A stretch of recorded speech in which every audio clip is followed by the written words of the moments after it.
Pastor John, thanks so much for joining me outside the Master's Seminary. Greatly appreciated. We just recently saw some numbers from the Pew Research Council outlining a drastic drop in the number of people who consider themselves religious. It's gone from 78% to about 70%. What do those numbers really mean here in the U.S.? Well, I do think there's a growing disinterest in religion for a lot of reasons. I mean, we're in a postmodern era. Truth is relative. There are no absolutes. We've rejected the Bible. Not only have we rejected the Bible, but have rejected any kind of external authority.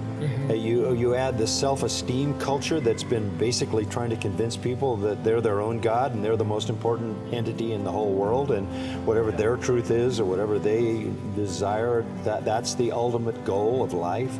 So I just think, we're reaping the whirlwind from the wind, you might say. On the other hand, I would say this: false religion is empty. False religion is empty. It doesn't connect you with God. It doesn't answer any questions. It doesn't solve the problems of the aching heart. So I think false religion has fallen on hard times. External religion, it just doesn't have the appeal.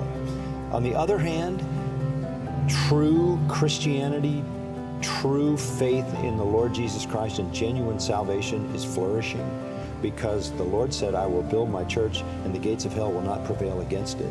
So as a evangelical Christian pastor, I don't see this as having any effect on the true church, which continues to grow.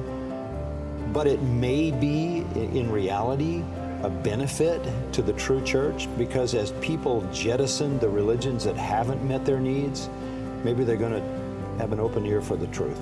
Absolutely. And can you describe a little bit more your idea and your understanding of false religion?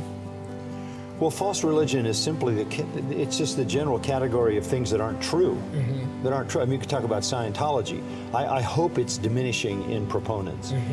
You could talk about cults, and there are endless cults. If you want to be specific, we would say that cults like Jehovah's Witnesses and Mormonism and things like that are false forms of Christianity.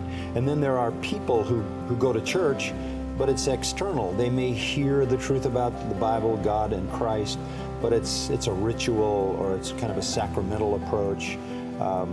There are false religions like Islam, there are false religions like Buddhism and Hinduism, and